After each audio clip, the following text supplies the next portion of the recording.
Don't forget to subscribe to my channel, and while you're at it, click the bell to be notified of future videos. This block is called Whirlpool. It's 12-inch finished. Here's the diagram. And here are 4 blocks set block to block, and alternate blocks are rotated, so it makes a kind of a circular thing. Here's a sample quilt layout, and all these are facing the same direction. It has almost like little waves going through it. Patch A is a 2-inch by 6-inch finished rectangle. We'll cut 6.5 inches by 2.5 inch pieces. We'll need 2 each of the light and the dark blue. Patch B is a 2-inch by 4-inch finished rectangle. We cut 4.5 inches by 2.5 inches. We'll need 2 patches of the dark and the light blue. Here are the AccuQuilt dies that will cut this shape. There are no dies that I know of that will cut shape A. Patch C is a 4-inch finished half square triangle. We cut 4 7/8 inch squares, cut them in half once on the diagonal to get 2 patches. And we need 2 patches for the dark and 2 patches for the light blue. Here are the AccuQuilt dies that will cut this.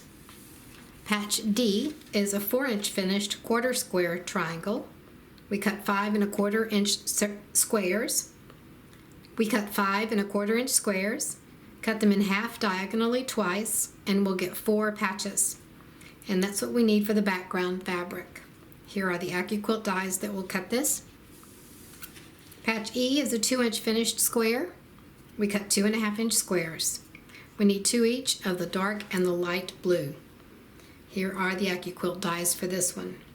These are my fabrics, the rectangles, the large triangle, the small triangles, and the squares. We'll start with step 1. We're going to piece the 4-patch unit. Then in step 2, we're going to add the triangles to the corners to make it a square on point. Take the squares, the 2.5 inch squares, and lay out a 4-patch like this. Piece these 2 together, and then these 2. Press the seams, then piece the 2 rows together.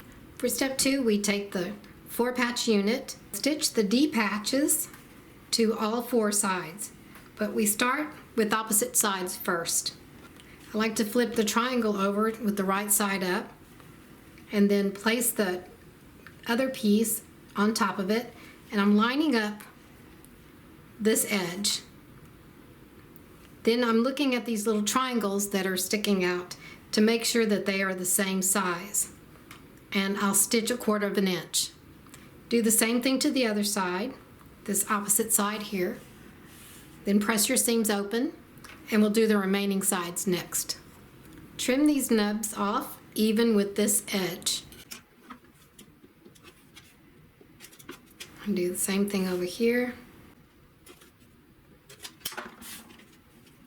Next, we'll attach the other 2 sides, and do this the same way. Put the triangle down right side up, and then center this on the edge.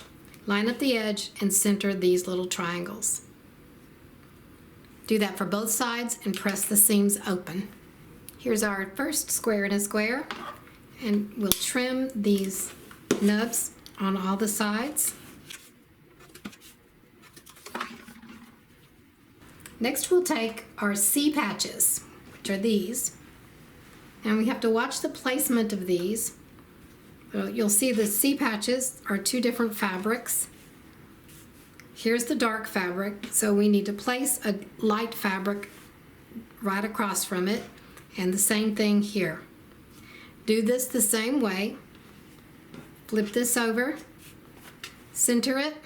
You see your little 2 triangles, your 2 little triangles, and then stitch across there. Then do the bottom part too. Press your seams open, and then repeat that with the dark fabrics. Here are the 2 sides. In order to make these points nice and sharp, you'll want to stitch with this piece of fabric on top so you can see where the point is. And so let's cut off these nubs.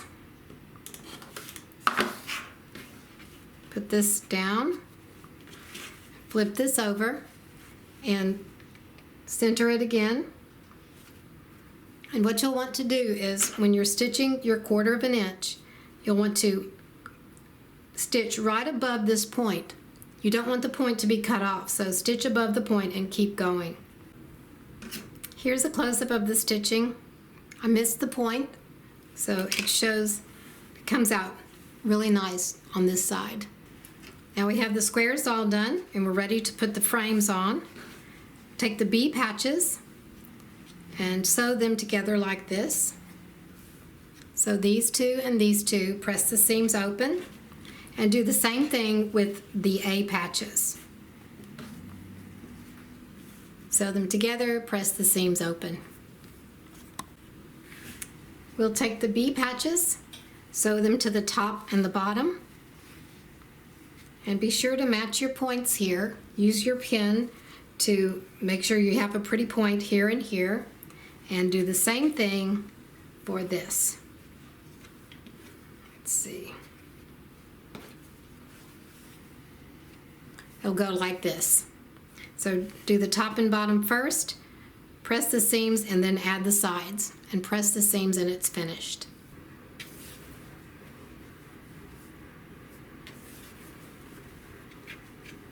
Thank you for watching. Don't forget to subscribe to my channel, and while you're at it, click the bell to be notified of future videos.